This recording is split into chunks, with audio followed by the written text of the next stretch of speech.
猪肝一般都是炒着吃，今天分享一个不一样的做法，香辣入味，超下饭。学会了，家里人都夸你是大厨。猪瘦肉切片，大约是硬币的厚度，前腿肉、后腿肉、里脊肉都可以。5块钱1斤的猪肝切片，跟肉片的厚度一样。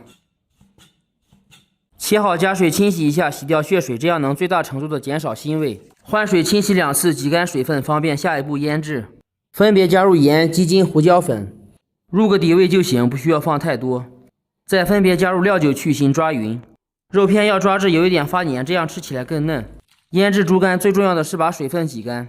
再分别加入半个蛋清，蛋清也是起到嫩滑的作用，分别抓匀。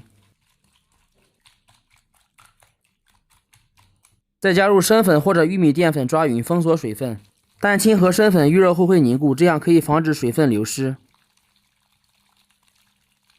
最后放少量食用油抓匀，防止下锅以后粘连。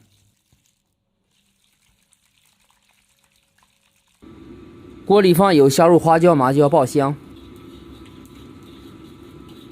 接着下入葱姜蒜炒出香味，再下入豆瓣酱和火锅料炒出红油，麻味和辣味可以根据个人口味调节。炒出红油，加适量的水，开锅以后煮2分钟，把料渣捞出。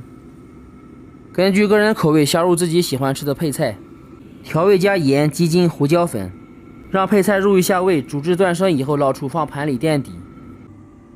关火下猪肝，这样可以防止脱粉，也能保持生熟一致。快速撒开就行，不用一片片下。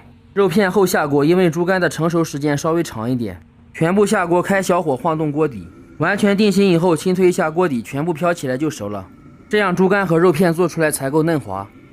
稍微勾一点薄芡，让这个汤汁都挂在上面，这样吃的时候更有味道。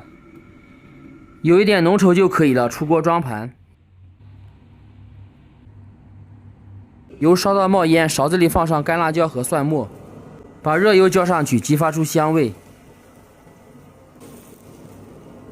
最后撒上小葱花和白芝麻，一道香辣下饭的水煮2样就制作完成。喜欢的朋友还麻烦大家多多支持一下，点头像、金主页还有更多家常菜。